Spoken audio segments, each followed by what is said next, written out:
Is Ukraine making gains? A surprise incursion into Russian territory leaves parts of the Kursk region under Ukrainian control, marking the first time since World War II that Russia has had its land seized. But while Russian troops continue their advance into eastern Ukraine, can Kiev use any of its gains as leverage? I'm Andrea Sankey, and today's newsmaker is Ukraine.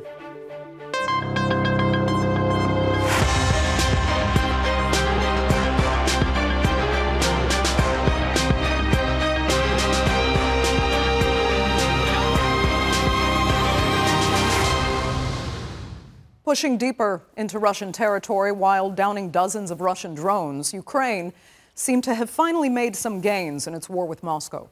How much they can be used to Kiev's advantage is another question.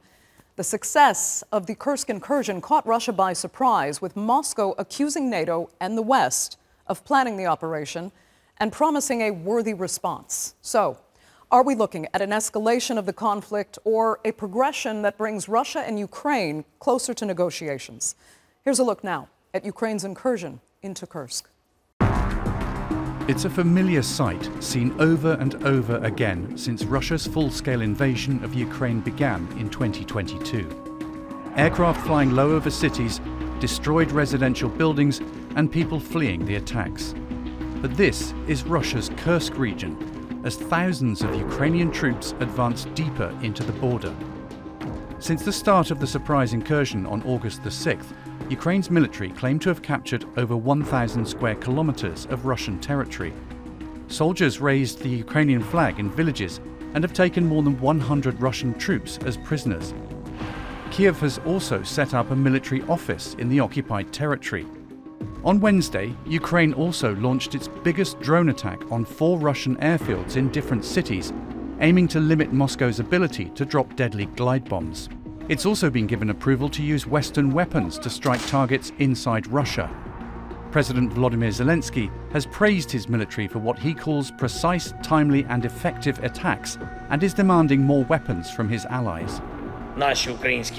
Our Ukrainian drones are working exactly as needed, but there are things that drones alone cannot do. Unfortunately, we need other weapons, missile weapons. And we continue to work with our partners on long-range solutions for Ukraine, because these are far-sighted decisions for the sake of our victory. Meanwhile, the Kremlin says NATO and the West had direct involvement in planning the incursion. It's also announced a counter-terrorism operation in Kursk and bordering regions, sending reinforcements to the area. President Vladimir Putin vowed a worthy response and accused Kiev of trying to sow discord amongst the Russian public and to divert the military's attention from the Donbass offensive. Such actions are undoubtedly pursuing the main military goal of trying to stop our troops' offensive to fully liberate the territories of the Donetsk and Luhansk People's Republics, the territory of Novorossiya. And what is happening on the front lines? What are the results? Not only did the pace of offensive operations by Russian armed forces, volunteers and veterans not decrease, but on the contrary, it increased. It increased by 1.5 times. Russia has ordered further evacuations in the border region, even with 200,000 people having already been displaced. The longer it goes on, the more time they have, the better position is, and the harder it will be to drive them out. And to drive them out, we will have to smash everything and bomb all our houses. In short, there will be nothing left to live in. There is nothing left. It's the biggest attack on Russian territory since World War II, and came as Ukrainian forces were slowly losing ground on the Eastern Front and needed a morale boost. Kiev says it has no intention of keeping the territory, but wants to create a buffer zone to protect its border. But less clear is how this incursion will affect the course of the war. Now, since Ukraine's incursion into Kursk, Russian troops have moved closer to the key Ukrainian city of Pokrovsk, prompting the local administration there to call for an evacuation. So joining me now to debate where the conflict could go and whether Ukraine's incursion was the right thing to do are, from Virginia, retired United States Army Colonel and former Chief of Staff to Secretary of State Colin Powell, Lawrence Wilkerson. From New York, first Deputy Permanent Representative of Russia to the United Nations, Dmitry Polyanskiy. And in London, Director of Foreign Policy at the Center for European Reform, Ian Bond. Thanks all so much for being with me. You know, it's quite an interesting dynamic here whereby Ukraine can't seem to get its own territory back, but it can cross the border to take Russian territory. And right now the same applies for Russia in Ukraine. But Colonel Wilkerson, I'll start with you. Is that a balance of sorts that can be maintained in any way, or do you think Ukraine will pay a disproportionate price for taking Russian territory? I think Ukraine is already paying a disproportionate price, which comes with the whole situation where you take on a country of 140 million people with 11 time zones and strategic depth that is unparalleled and a very robust industrial base. When you're a small country in comparison with that, I don't think there's any place to go but ultimate defeat. I give the Ukrainians a lot of credit for courage and bravery and standing up to this time. But I think this latest episode is a political stunt more than anything else. And I understand there are people in the leadership, military leadership in Ukraine, who are angry with Zelensky for having done it because he pulled some very good troops away from the critical region where they're losing badly and will ultimately decide the conflict probably. To go off on a political stunt, I listened to the Kursk governor this morning talk about a 12-kilometer penetration on a 40-kilometer front. That's not very significant, not when you start talking about what they're up against and what they've suffered already. But it might attract more money, it might attract more support, and that, I'm sure, is what Zelensky was after.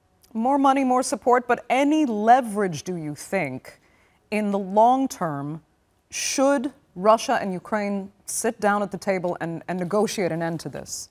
That could be if it were precipitous. That is to say, if it were tomorrow, next week, or next month, which it damn well should be.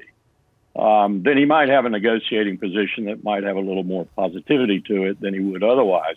But that's about the only advantage I see to it. And it would mean it would have to happen quickly because Russia is going to reverse this fairly swiftly.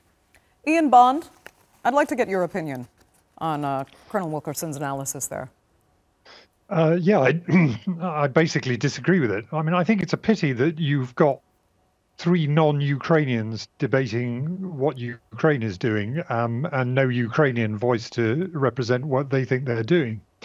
But it seems to me unfortunately, our Ukrainian guest couldn't attend today. But go ahead.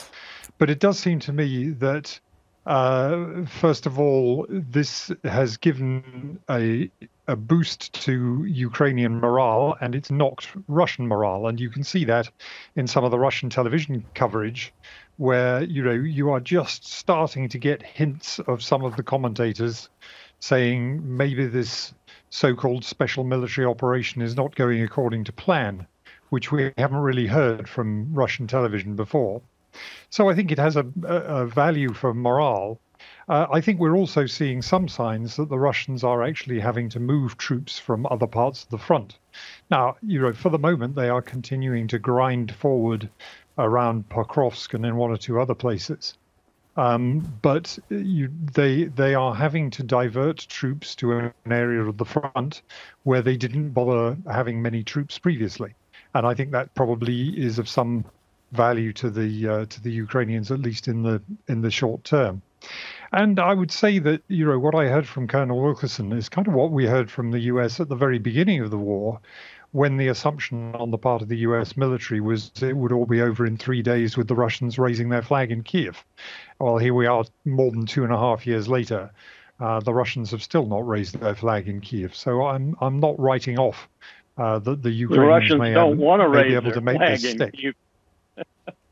Well, you say that, but that's actually they never have wanted to raise their flag in Kyiv. Putin's been very clear about this. Is about his security. It's not about territory. He said that multiple times. So has Sergei Lavrov. Said it multiple times. It's not about territory. It's not about claiming Ukraine.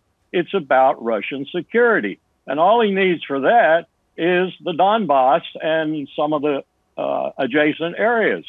That's all he wants. Well, I'm sorry, Colonel. I'm sorry, Colonel, but that's nonsense. Because we're giving him a hell of a time. Okay, I'll tell you what. I mean, again, sorry, we're seeing the dynamic from the supporters and really non-supporters of this conflict, from Ukraine's perspective at least, in that some feel that President Putin needs to be stopped because he doesn't just want to take Ukraine, he wants to take large swathes of what used to be the Soviet Union. But let me just move on to the Russian perspective. We'll come back to that, Ian. Dmitry, you know, give us Russia's perspective here, because President Putin has said that there will be a worthy response. I mean, does taking Pokrovsk right now constitute that worthiness, or is something else coming? Well, I'm absolutely sure that there will be a worthy response. But let me first react a little bit to what Jan was saying. First of all, Jan, I don't think you need to worry, because you're the most pro-Ukrainian commentator of all the Ukrainian commentators. So we have Ukraine fully represented here in our discussion. Secondly, you promoted a lot of wishful thinking about Russian morale being down, about Russian television showing some regrets about especially military operation. Frankly, I haven't seen anything of this kind on Russian TV.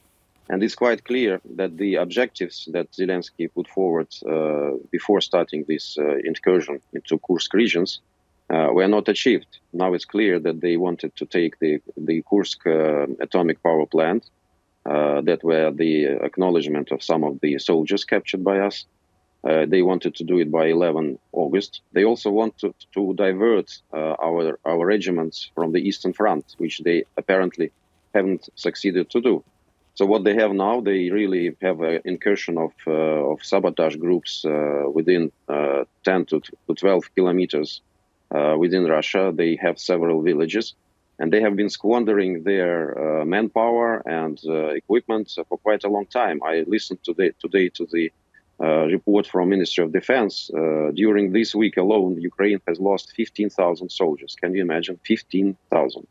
So the price is immense for this PR stunt of Zelensky. And it's absolutely clear that this is a very strategically risky operation, to put it mildly. And a lot of people are saying that this is a major strategic blunder for the leader of the Kiev regime. Of course, we will judge this operation by its outcome. But preliminary, it's quite clear that the objectives haven't been achieved. Russian troops are progressing on the Eastern Front, which is the most important thing. Ukrainians didn't manage to divert our attention from there. You're absolutely right about the town of Pokrovsk, which is almost doomed in the coming days, and this will be really a lot of pain for Ukraine. And don't forget that we are now grinding through the positions that Ukraine has been reinforcing and keeping since 2014. So these are the most fortified positions on the front. Everything else is something that would be hastily prepared, and this is absolutely another game. So I really can't gather what is the rationale behind this absolutely reckless and decision of a madman that Ukraine has taken. Colonel Wilkerson, let me come back to you, because there is an analysis that says that there is another very large danger lurking here, because Russia is, of course, claiming that NATO and the West planned Ukraine's incursion. So if Russia sees this as a NATO-planned attack with NATO weapons on its territory, could that become justification for a Russian invasion of NATO territory? Or are you still sure that President Putin doesn't want to put the Russian flag anywhere outside of the Donbass? I think all Putin wants is what he said he wanted, and that is security for Russia. And that security was, in his view, and mine too as a military professional, existentially threatened by the threat of the United States making Ukraine a NATO member and then putting missile carriers that could carry nuclear warheads in the most eastern part of Ukraine. He could change his mind. In fact, I think Putin is now having grave doubts about the duplicitous attitude and behavior of Washington and NATO in general. I think he may be thinking that he's going to have to fight NATO ultimately in a future war, which is why he's directing almost 8%, if not more, of his now very robust GDP at his industrial base. And watch him going around the world, Vietnam, Indonesia, Iran, and elsewhere, courting allies and making sure that he's getting people who already have antagonisms with the United States and with the West. So if Putin is doing anything, he's preparing for the future, but he's not preparing for it because he caused this situation. He's preparing for it because we caused it with we, the United States, with our expansion of NATO to 32 countries now, untenable, unwieldy, impossible to defend, and other things that we've done, principally Ukraine. I don't blame Putin for thinking this way. Ian, go ahead. Sorry, this is just such utter nonsense.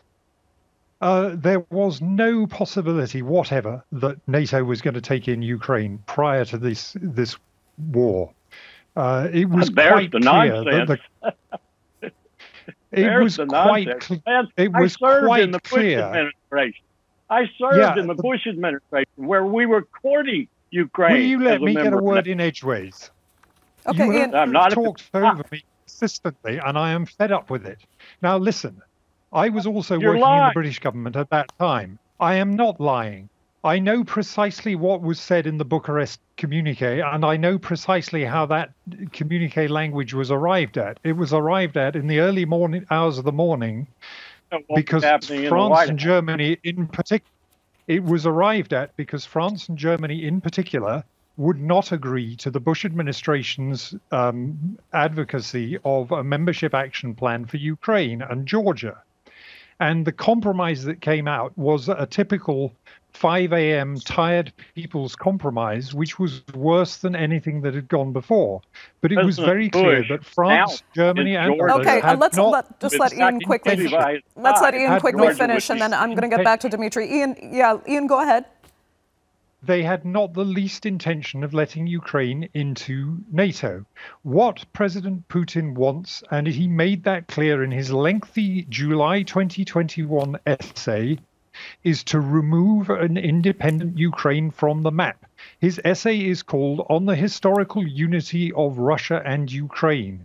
And if you didn't think he was serious about it, he laid out his theories on why Ukraine has no right to exist as an independent country, again at length to Tucker Carlson in an interview earlier this year. Putin has no desire or intention of letting an independent Ukraine exist, regardless of what NATO may or may not do. Okay. Let me go back to Dmitry then, because Dmitry,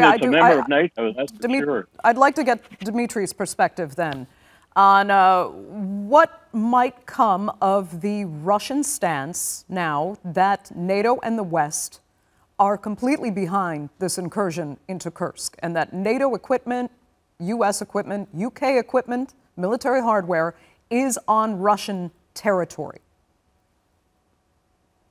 Well, technically for us, NATO and equipment and US equipment was on Russian territory even sooner, even before this, because you know that the Donetsk, Lugansk republics, Zaporozhye and Kherson Oblast are part of Russian Federation constitutionally.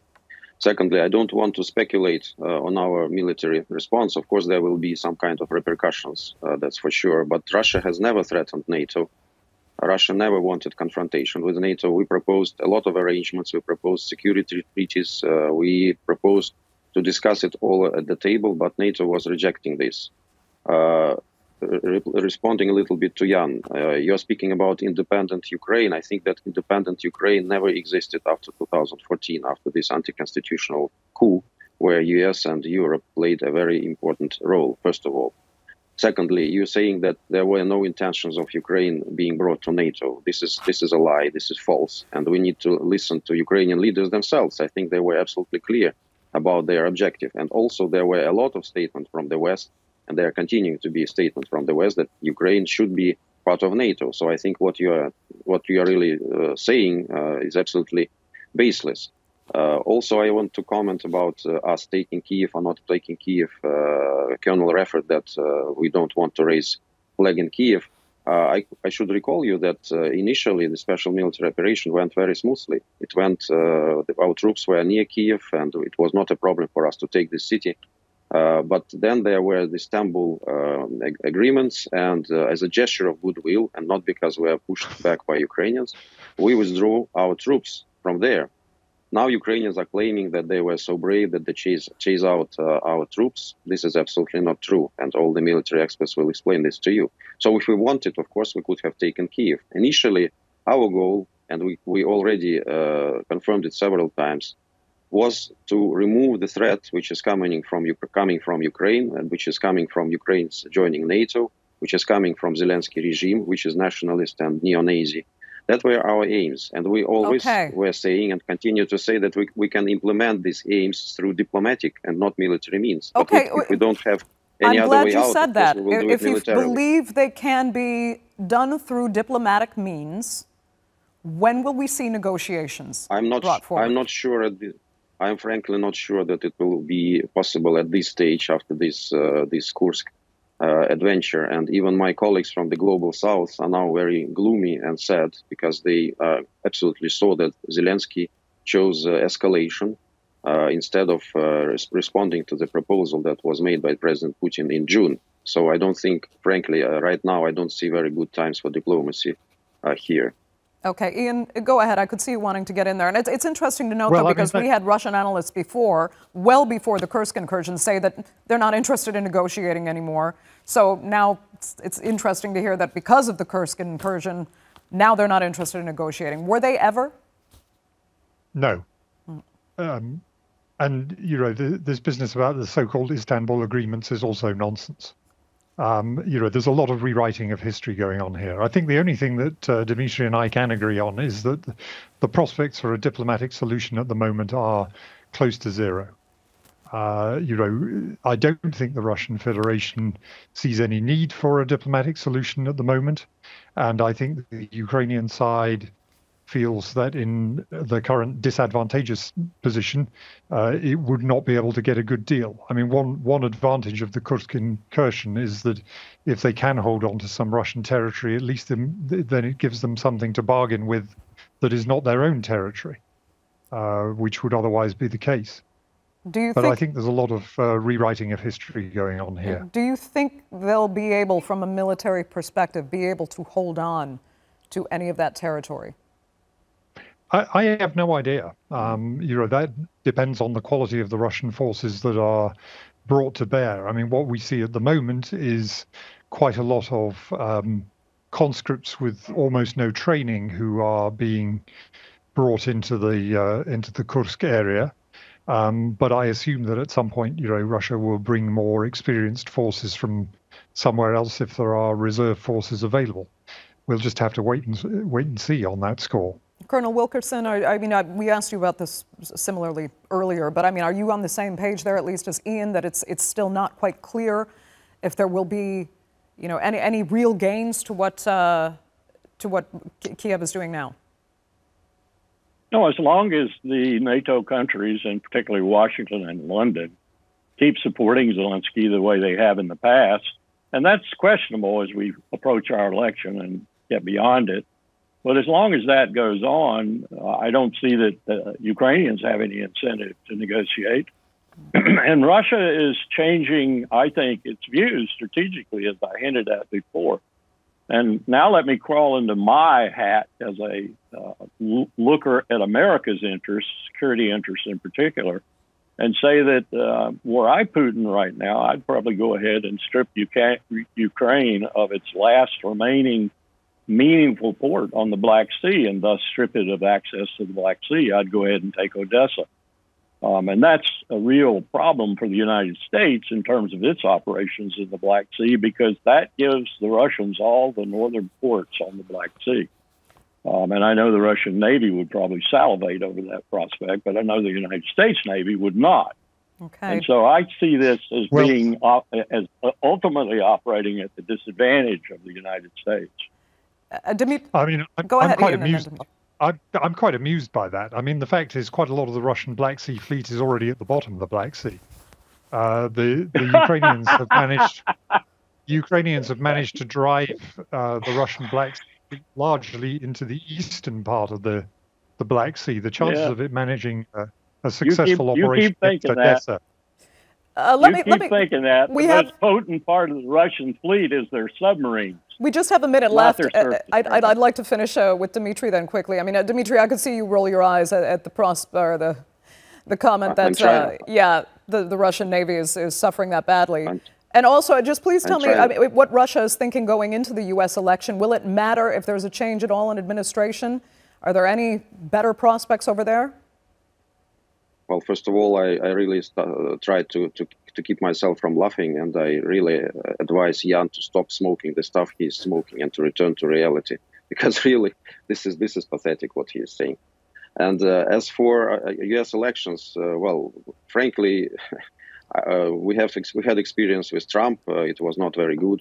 We have experience with Biden, which is even worse. So we have absolutely no reasons to believe that there would be any change in U.S. That would benefit Russia, because we have only two allies, as historically has been said. It's our army and our fleet. Now it's our aviation as well. So I think we count on ourselves, and we will, of course, resolve this problem to the benefit of our people and to the benefit of the whole world. Dmitry, that will have to be the final word for this edition of The Newsmakers. I'd like to thank all three of my panelists so much for being with us. Greatly appreciated. Our viewers, of course, for joining us as well. Remember, you can follow us on X, and do be sure to subscribe to our YouTube channel. I'm Andrea Sankey. We'll see you next time.